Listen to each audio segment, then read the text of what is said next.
तर बघा आपला मकर संक्रांतीचा सण होता आज. मकर संक्रांतीच्या तुम्हाला हार्दिक शुभेच्छा. मला तर खूप उशीर झालेला आहे व्हिडिओ टाकायला, तर पण म्हटलं चला तर व्हिडिओ टाकून देऊ. सकाळी सकाळी बघा मस्त छानची अशी पूजा वगैरे झाली.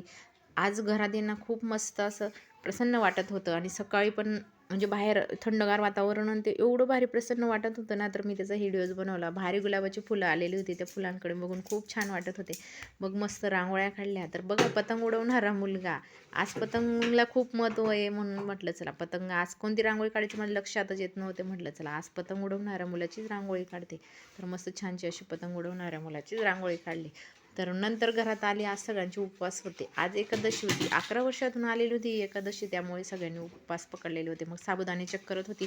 साबुदाणे चांगले भिजले का ते बघत होती. साबुदाणे थोडे भिजतच होते म्हटलं तोपर्यंत दादू मला आवाज देत होता. मग गच्चीवरती केले. गच्चीवरती थोडंसं त्याचं पतंग एवढा लांब गेलेला होता ना, तर मला तो दाखवत होता, "मम्मी पतंग बघ, पतंग बघ." मग बघितला खूप लांब गेलेला होता आणि मला पण त्याने थोडं सांगितलं, "मम्मी पतंग उडून बघ." तर मुलाच्या हट्टपायी मी पण थोडंसं पतंग उडून पाहिलं. कसं असतं ना लहानपण, तर माझं पण म्हणजे आपण पण लहानपणी पतंग उडवलेला होता असंच मी मनात फील करत होती, की नाही बुवा आपण पण लहानपणी अशी पतंग उडवून घेतलेला होता. तोच आनंद आज माझ्या चेहऱ्यावर आलेला होता.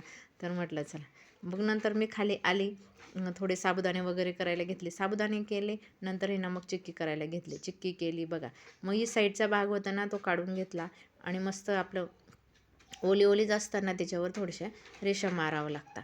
तर मग मग पातेलीला हाताला थोडंसं गरम लागत होतं ना, म्हणून मी पातेलीनेच म्हणजे पातेलीला तूप लावून थोडं दाबून घेतलं. तर बघा किती छान झालेली मस्त चिकणी आलेली होती आणि खूप छान अशी मस्त चिकन करून घेतले. तिला म्हणजे भारी आपल्या वड्या पडतात. मग मी नंतर वड्या पाडायला घेतल्या. म्हटलं चला गरम गरमच आहे, थोडी ओली तोपर्यंतच आपण रेषा पाडून घेऊन. मग नंतर तो साईडचा भाग होता ना, तो काढून घेतला आणि त्याचे थोडेसे लाडू वळून घेतले. तर लाडू बी बघा मस्त छोटे छोटे करून घेतले आणि बघा आपली चिक्की खूप छान झालेली होती.